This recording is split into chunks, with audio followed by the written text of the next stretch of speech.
Hello and welcome to this week's episode of The Capitalist Investor. You have me back this week, Diamond Hands D. Hope everyone out there is doing well. Cool Hand Luke, what's going on, my man? How are we? What a start to 2024, man.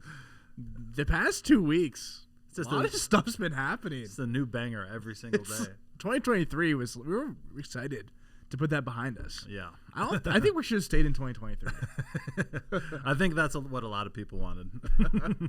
But we're here now. So let's talk about a few things.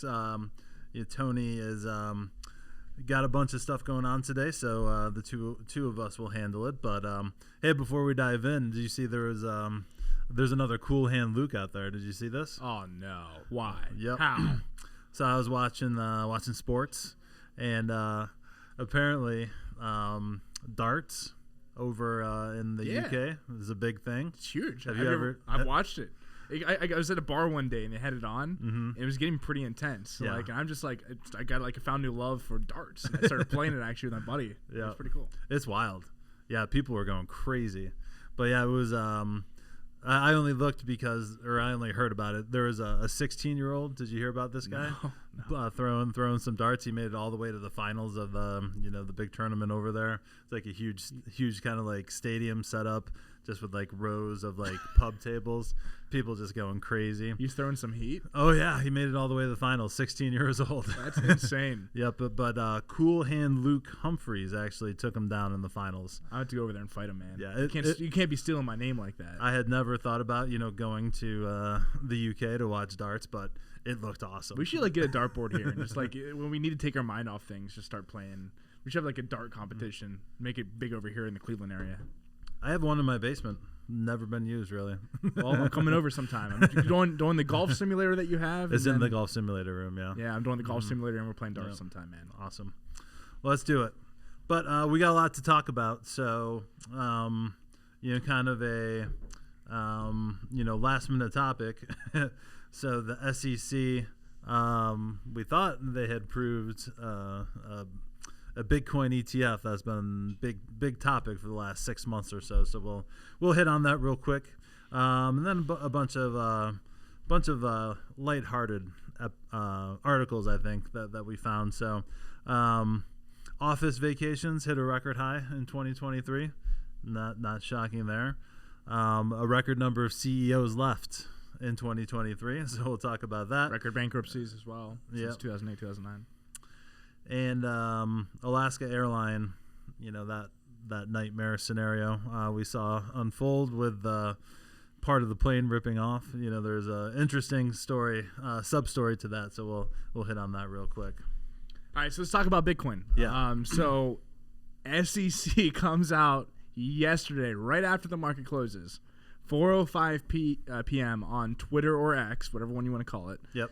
And said that they have approved a spot Bitcoin ETF. Bitcoin skyrocketed $2,000 and then sold off $5,000. Mm-hmm. Just volatility like crazy, buying and selling, tons of volume coming in. And then 10 minutes, like 4:15 after they put the tweet out, they said that they were hacked. Or an intern maybe, who knows? Like someone posted something they shouldn't have, and they basically now have to investigate themselves for market manipulation. Isn't that funny? Yes, it is. It is hilarious. That probably shouldn't be making light of it since it's obviously a very serious subject. But this, it opens up even because we've seen stuff like this happen before where news has gotten out on X or Twitter that has moved the market in some direction that turns out not to be true. Yep. And with everyone trading with real-time information, basically, it's very easy to get sucked up into those not true rumors or however it happened. I don't know. Do you really think it was a leak, or do you think I think they more came out likely early? scenario is that someone scheduled the tweet to come out, okay, and they put the wrong time in or something like that. I think there was just a mistake on that end. Yeah, that's probably. I think actually Elon Musk investigated into it from the back end and found out like exactly what happened, and he said that they weren't hacked. From his research, they were not hacked. It had to come from either they weren't hacked from their end. They possibly were hacked. It came from a phone, the two-step verification. The phone that was linked up to there, potentially something could have gone wrong. Right. So either it could have been a scheduled tweet, or it could have been someone actually did hack into the phone that was linked to that account. Yeah, that's wild. Just wild stuff. What do you think? So now that this approval it has to be close to happening. We've been hearing about it for several weeks now. So there's conspiracy theories out there that are saying that it's possibility that because they did this, they can now extend the length of when it will not get approved. Right. Because now that they have to investigate themselves, essentially for launching this this wrong tweet, it gives them more leeway and time to actually not approve it by the deadline today. Right. Or yesterday, if you listen to this podcast. Wow, look who just showed up from the, somewhere else. I don't know where you were at. I'm sorry. I had to pop in. I'm here in spirit. Hi, guys. What's up, man? It's Tony the Tiger. We miss you. I know. You're off doing bigger and better things. Yeah, last week. I got to go, but I just had to come and say hi to both of you and anyone who may be listening.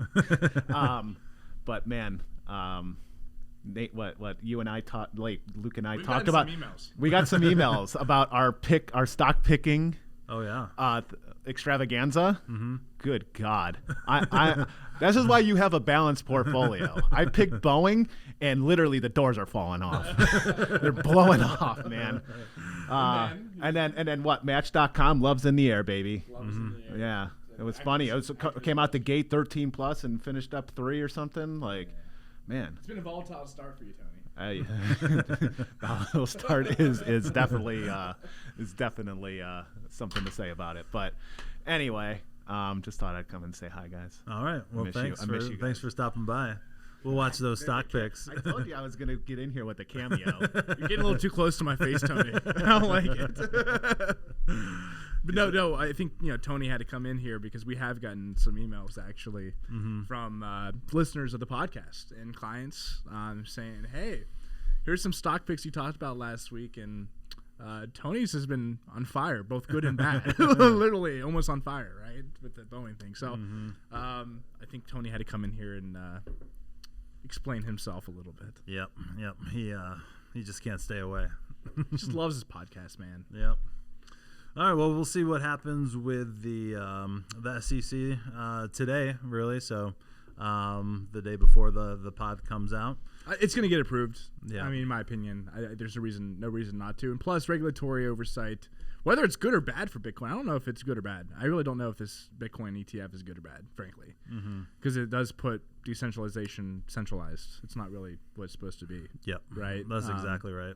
So I don't know if it's good or bad, but I do think it's going to get approved. Just like people buying the Bitcoin into their Coinbase wallet or whatever. No point. No point at all. No point. The whole reason of Bitcoin is to put it on a hard drive, flash drive, and keep it for yourself if the world was ending. Yep. All right, so we'll talk more about the SEC approval or non-approval of Bitcoin, I'm sure, as the weeks go by, but probably going to get through today, and we'll see what happens with the price there. But not surprising news. Offices around America hit a new vacancy record. Looks like about almost 20% of the office space out there is not leased, which is the highest since 1979, which is a wild stat right there, honestly. So, we've been talking about this theme for a while now. Yeah. I think it's not directly related, but the what is that office like you can kind of rent out? WeWork? Yes. So there is there's one of those in the Beechwood Mall, right? Yep. So I'm not sure if it's that specific brand, but it's that concept, and it replaced a restaurant and a bunch of other stuff there because they couldn't obviously get the retail space, and that is officially failed. That is closing up. So lots of repurposing ideas out there for all this different office space, but hard to imagine based on all of the the new policies, work from home, all that stuff, that we're going to recover a lot from that number. It seems. Well, I don't think we are fully ever going to recover. The economy's different and changed, especially with what we talk about all the time, technology and artificial intelligence. I still just want to get this across. Anybody that's working from home, especially all the time working from home, I'm not talking even just hybrid. If you're working from home all the time, you need to think to yourself, how important is my job? And can technology replace my job in the next 10 years? Yep. If the answer to that is it's a possibility that I get replaced in the next 10 years, you better get back to the office as quick as possible and learn a new skill. Yep. Absolutely. That's my take. That is a great take. That's exactly what's going to happen. You know, I've been saying this for a long time. People who run businesses, you know, CEOs, owners, entrepreneurs, they are not happy, I would say, in general, about all of these new trends about work from home. I've been saying this since 2020. Working from home drives CEOs bonkers. Yeah. It's hard to manage. We've all seen the Zoom calls and, 60 people on a Zoom call. How efficient are we? I think Mark talks about this quite a bit as well, where at some point the tide is going to turn, the script is going to flip, and the employees are not going to have all the power like they have right now, and it's kind of gonna normalize a little bit more. And what Luke just said is absolutely spot on in my opinion.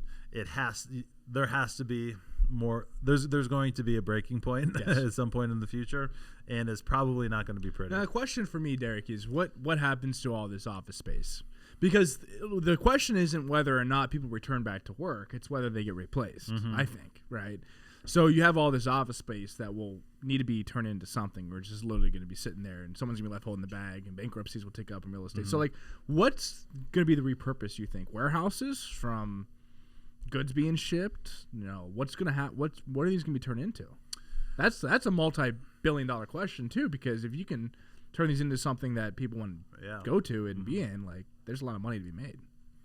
Well, so everything can't become an Amazon warehouse, right? Yeah. We've seen that locally here with, was it Randall Park Mall, that had, it was shut down essentially for years and years and years, and then that got repurposed into an Amazon facility.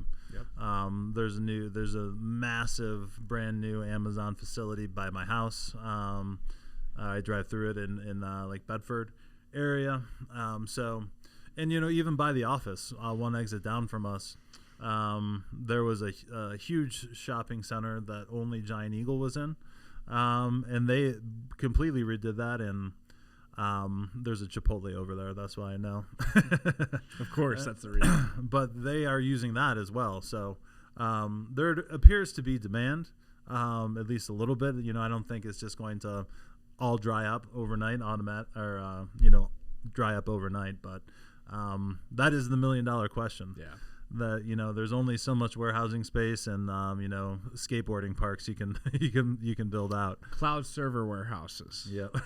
Seriously, AI technology gets built out. You're gonna need to put these servers and technology somewhere, right? I don't know. Like, there's all kinds of. You got to think about the new economy to really see, like, what are people behaviors doing? What do people want to do? Or what are businesses doing that, the space will be needed for? I don't know.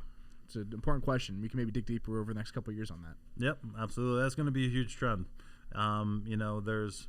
There's also the, financial component behind it too. Yeah. We've talked a lot about that with the, the debt essentially. I've talked to buddies who are, in the renting, housing, business.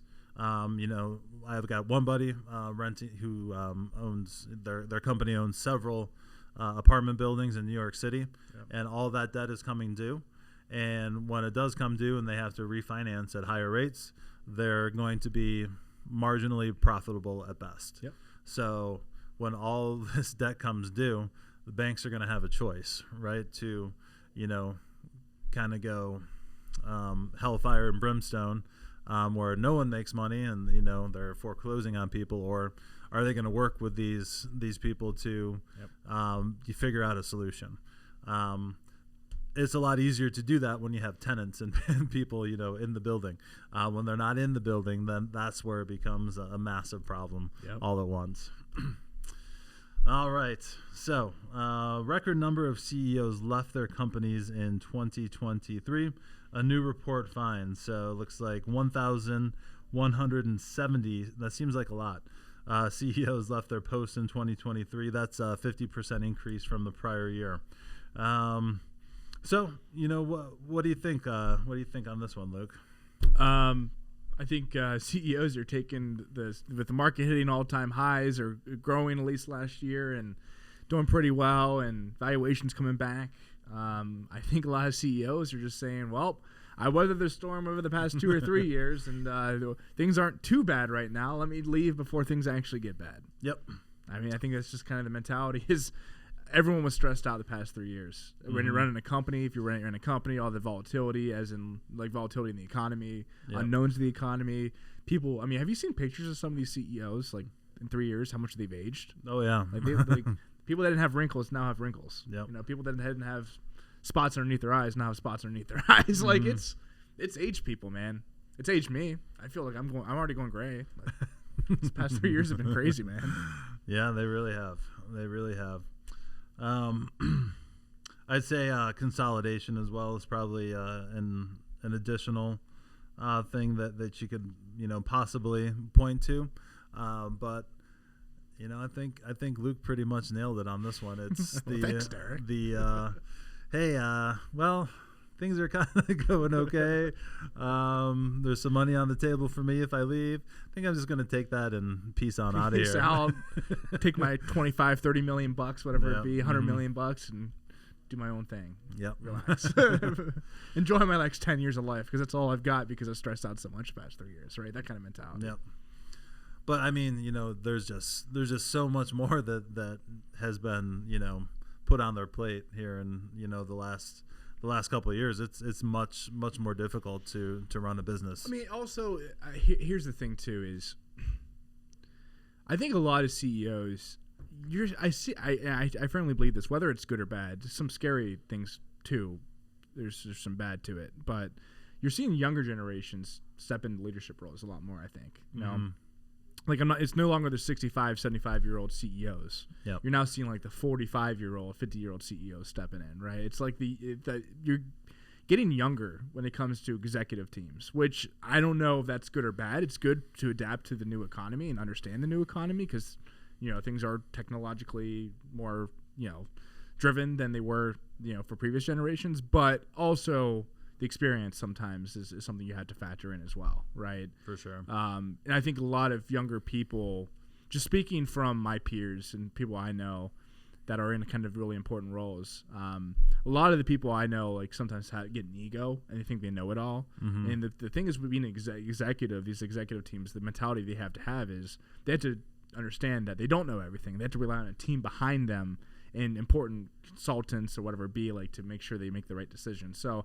you're going to see some companies do well because, they're able to adapt, but some companies also not do well because they have egos attached to them. That's another quick observation, I think. Agreed. All right. Well, let's wrap things up this week with a pretty wild story. So I think we've all heard about the Alaska Airlines flight at this point, where kind of a section of the fuselage came off the plane. So, full flight of people flying around up there with a giant hole in the side of the plane. That's what Tony was talking about. Yeah, just wild. They've actually subsequently grounded all of those planes and found more problems. So, which Tony knows about. But this story was pretty crazy. So an Oregon man claims to have found an iPhone that fell 16,000 feet from that flight, which apparently he found still in airplane mode. So I don't know why when I drop my phone from like two and a half feet, it shatters. But, an iPhone falling out of the sky from 16,000 feet still works just fine when it lands. Conspiracy theories, man. Trying to get you to buy that new iPhone. Titanium. There's a little button in there. Once it hits 2 years old, it automatically weakens the glass. Yeah, man, this is insane. First of all, I want to talk about the plane. They were only at like 15,000 feet. Mm-hmm. And when depressurization happens, all that matters essentially is the pressure inside the plane compared to the outside of the plane. And at 15,000 feet, the pressure is a lot less than it is at 35,000 feet cruising, altitude, right? So if they were actually at 35,000 feet and this were to happen, if this was in cruise, they were cruising up above, like getting their destination, this probably would have ended a lot differently, man. Yeah. Like there's 3 lap babies, and like the pressurization, like they felt the pressurization change, and they felt like things trying to go out of this small door, whatever it be, at 15,000 feet, 35,000 feet. Those babies probably would have came off the laps and through that door. Oh yeah. Or anything on your laps and not strapped in. Like that's scary. Yeah. Like this could have been a lot different, or if they were over, I think the ocean, that could have been ended differently. So that iPhone, it's not somehow, like you said, it survived. And they found the door in a teacher's backyard, I think. Yep. But yeah, if that happens at 35,000 feet, yeah, you can't breathe at that point. I know that. Well, so you have breathe. to have the masks. Your ears are probably shot. Just your ears, drums are blown out. Yep. And they're asking. The crazy thing is, United or not United. I'm sorry, not United. Alaskan. United has the biggest fleet. I know the 737s. Alaskan Airlines, where this happened to, they're offering the people on the plane like $1,500. I mean, I probably would never fly again or something. I mean, I was very close to not flying again after what happened to me. I told you, the listeners down in Sarasota, which was very minimal compared to this. Yeah. Like, if this happened, I would want a lot more than $1,500. Yeah, $1,500 for mental health is not going to get it done. And 2 free United passes for the lounge. Those babies are never flying again, I'll tell you that. Yeah. They're traumatized the rest of their life. So I was out last week. So, any good conspiracy theories happened so far in 2024? Miami, man. Oh, yeah, that's wild stuff. There's Shadow aliens, creatures. 8-foot tall shadow aliens in Miami. I saw that. That's wild. And 100 and 200 police cars showed up. I don't know what happened, but the pictures of those police cars, I've never seen so many police cars all in one place. So what's your take, man? There's no one's talking. I saw one of the higher ranking members of the police force. There was a video of his son like FaceTiming him, like asking him what went on, and he's like, I can't talk about it. Oh, I saw that. Yeah. So no one's talking. No one knows if it's true or not. There seem to be conflicting reports that flights were stopped, internet was out, power was out. It was a wild scene.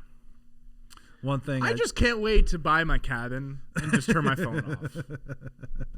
Just completely go off grid. I told you, man, hunting. I think I told the listeners. I went hunting like a month ago. Mm-hmm. The best thing I've ever done in my life. Sat in a tree stand for 7 hours. Yeah, just sitting and outside. literally just connecting with nature. Yep. And that was probably the best and most at peace I've felt in 4 years. Yep. It doesn't happen enough these days. That is for sure. People getting outside. If you want to be happier, turn your damn phone off. Yeah, that's so true. Just stop listening to media. Like, relax. Anyway, appreciate everyone listening. Yeah, absolutely. And if you have any hot takes, like criticizing Tony's picks,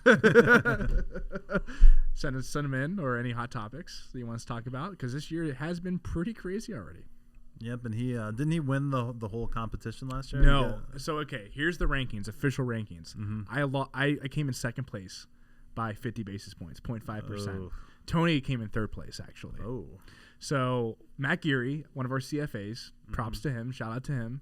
He came in first place. He was up like, I don't know, 55% with his 3 stocks. I was up like 54.5% with my 3 stocks. Tony was like up like 48%. And then shout out to Rob Lambert, who was our loser. Oh, man. He's going to have to pay for this good old big dinner we're about to have. Sounds good. That sounds real good. You guys going to Marble Room? It's payback from me losing a couple years ago. Yep. We're going to Marble Room. We're going to have some Wagyu. Ooh. And I'm going to have like a $200 whiskey. The most expensive thing I'll probably ever drink in my life. Nice. All right. Well, that'll do it for us this week. Thanks everyone out there for listening. I think all three of us will be back next week, so that'll be good. That'll be the first time this year. If you guys have questions, comments, show ideas, hit us up at info@swpconnect.com, and we'll talk to you next week.